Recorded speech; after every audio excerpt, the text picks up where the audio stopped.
அஸ்ஸலாமு அலைக்கும். Hi everyone. இன்றைக்கி நம்மளோட சேனலில் ஸ்ரீலங்கன் ஸ்டைலில் மில்க் பவுடரில் டேஸ்டான வீடே மணக்கிற மாதிரி ஸ்ட்ராங்காக ஒரு டீ தான் போட போகிறோம். நாங்கள் வழமையாகவே எல்லாருமே டீ குடிப்போம். அந்த டீயை கொஞ்சம் டேஸ்ட்டாக கொஞ்சம் ஹெல்த்தியாக குடித்தா இன்னமுமே எல்லோரும் சந்தோஷமாகவும் புத்துணர்ச்சியாகவும் இருப்போம். இப்போ வாங்க அது மாதிரி ஒரு டேஸ்டான ஹெல்த்தியான டீ எப்படி போடுறேன்னு சொல்லித்தாரேன்.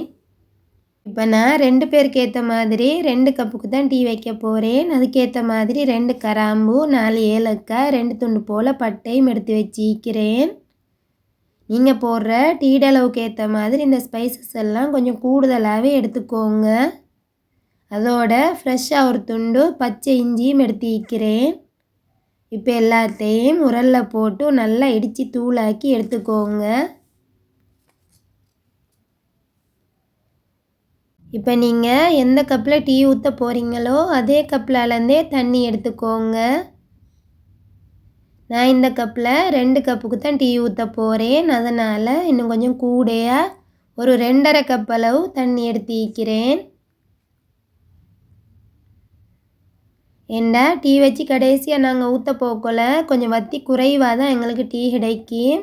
அதனால் எப்பயும் ஒரு 1/2 கப் அளவு தண்ணி கூடையாகவே சேர்த்துக்கோங்க.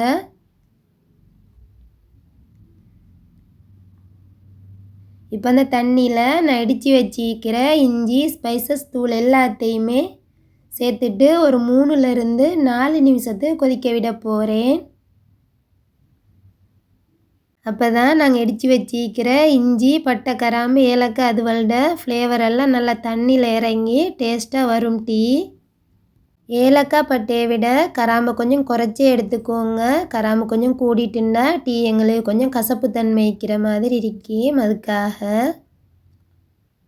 இந்த இஞ்சி, ஏலக்காய், கருவேப்பட்டையெல்லாம் சேர்க்குறதால உடம்புக்குமே நல்லது. அதனால் மாய்ச்சல் பார்க்காம டீ ஊற்ற போக்குள்ள கட்டாயம் இதெல்லாம் இடித்து சேர்த்துக்கோங்க. இப்போ ஒரு 4 நிமிஷத்துக்கு பிறகு தண்ணி லைட்டாக கொதித்து வந்திருக்கு. இப்போ இந்த ஸ்டேஜில் டீ தூளை சேர்த்துக்கோங்க. இப்போ நான் காட்டுற மாதிரி கரண்டி எல்லார வீட்லேயுமே இருக்கு. தான் தேக்கரண்டி சொல்லுவாங்க. இந்த கரண்டியால் 2 கரண்டி அளவு டீ தூள் சேர்த்திக்கிறேன். சேர்த்துட்டு நல்லா பபிள்ஸ் வர அளவு கொதிக்க வச்சுக்கோங்க. அப்போ தான் அந்த டீ தூளோட சாயமெல்லாம் தண்ணியில் ஊறி நல்லாவே இறங்கும். இப்போ நல்லா கொதிக்க காட்டிலும் மூடி வச்சுட்டு டீக்கு தேவையான சீனி, பால்மா எல்லாம் ரெடி பண்ணி வச்சுக்கொள்ளுவோம்.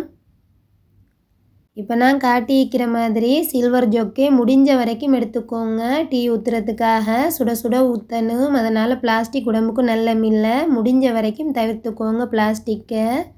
அப்போ வடி பிளாஸ்டிக்கில் வச்சுக்கிறேன்னு ஏசுவீங்க. அதை இன்னும் மாற்றுறதுக்கு தான் ஈக்கிறேன், ஏசவானா. இப்போ நான் 2 கப்புக்கு டீ ஊற்றுறதுக்கு இந்த கரண்டியால் 2½ கரண்டி சீனி எடுத்து ஈக்கிறேன். ஏண்டா 1/2 கப்புக்கும் கூடையாக தண்ணி சேர்த்து வைக்கிறேன். அதுக்குன்னு சேர்த்து தான் சீனி சேர்த்துக்கொள்ளணும். நீங்கள் உங்களோட அளவுக்கு ஏற்ற மாதிரி சுகர் கணக்காக எடுத்துக்கொள்ளும்.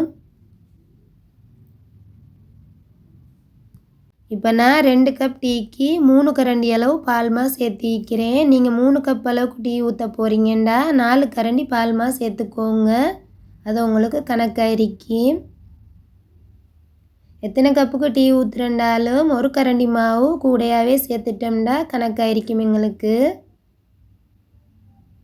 இப்போ டீ சாயமெல்லாம் ஊறி நல்லா கொதிச்சிட்டு இந்த ஸ்டேஜில் அடுப்பு ஆஃப் பண்ணிவிட்டு வடியில் ஊற்றி வடிச்செடுத்துக்கோங்க. வடிச்செடுத்ததும் லேட் பண்ணாமல் சுட சுட மாவு ஜொக்கில் ஊற்றிட்டு ஸ்பீடாக 2 ஆற்று ஆற்றிட்டோம்னா ஸ்ட்ராங்கான டேஸ்டான டீ ரெடி. நாங்கள் டெய்லியுமே டீ குடிக்க தான் செய்கிறோம். யார் என்ன சொன்னாலுமே கேட்குற மாதிரி இல்லை. அந்த டீயை இது மாதிரி இஞ்சி, கருவேப்பட்டை, ஏலக்காய், கராம்பெல்லாம் இடித்து போட்டு குடித்தோம்னா எங்களுக்கு ஹெல்த்தியான டீயாக அதுவே மாறிடும். இதெல்லாம் செஞ்சு கொண்டிருக்கிறதுக்கு நாங்கள் டீயை ப்ளெயினாகவே ஊற்றி குடிச்சிடுவோம்னு நினைப்பீங்க. ஆனால் நாங்கள் விரும்பி ரசித்து குடிக்கிற டீயை இன்னும் கொஞ்சம் இது மாதிரி டேஸ்ட்டாக ஹெல்த்தியாக மாற்றிட்டோம்னா எங்களுக்கு இன்னமுமே உடம்புக்கு புத்துணர்ச்சி கூடுதலாகவே கிடைக்கும். ஸ்ரீலங்காவில் 90% இந்த பால் மாலை தான் டீ ஊற்றுவாங்க. மிச்சமுமே இந்தியா மாதிரி எங்களுக்கு பக்கெட் பாலோ ஃப்ரெஷ் பாலோ கிடைக்கிறது இல்லை, கொஞ்சம் கஷ்டம்தான். அதனால் பால் மேலே டீ ஊற்ற போக்கல சில நேரம் டீ தண்ணி மாதிரி ஆகும், இல்லாட்டி சாயம் கூடி கசப்பாகிரும், சில நேரம் மாவு கூடி திகட்ட ஆரம்பிச்சிடும். அதனால் நீங்கள் பால் மேலே டீ போட போகிறீங்கன்னா இதில் நான் காட்டின மாதிரி சரியான அளவுகளோட டீ போடுங்க. உங்களுக்கு இனி பர்ஃபெக்டான டீ கிடைக்கும். இனி யாராவது திடீர்னு வீட்டுக்கு வந்துட்டாங்கண்டா டீ போட தெரியாவேன்னு ஓடி ஒழிய தேவையில்ல. நீங்களும் நான் காட்டின மாதிரி இந்த மெத்தடை ஃபாலோ பண்ணி டீ ஊற்றி கொடுங்க. அந்த டீயோட ருசி அவங்களுக்கு நான் விட்டு போகவும் அது உங்களை லேசில் அவங்க மறக்கவும் மாட்டாங்க. அந்த அளவு உங்களோட டீ அவங்கள ஈர்த்தெடுத்துரும். சரி ஃப்ரெண்ட்ஸ், இதோட வீடியோ முடியுது. நம்மளோட வீடியோலாம் உங்களுக்கு பிடிச்சிருந்தா லைக் பண்ணுங்கள், உங்களோட ஃப்ரெண்ட்ஸ் அண்ட் ஃபேமிலிக்கு ஷேர் பண்ணுங்கள். மறக்காமல் இந்த சேனலை சப்ஸ்கிரைப் பண்ணி வச்சுக்கோங்க. அப்போ தான் நான் போடுற வீடியோ எல்லாம் கண்டினியூஸாக உங்களுக்கு வரும். நான் இன்னொரு நல்ல வீடியோவோடு உங்களை சந்திக்கிறேன். பாய்.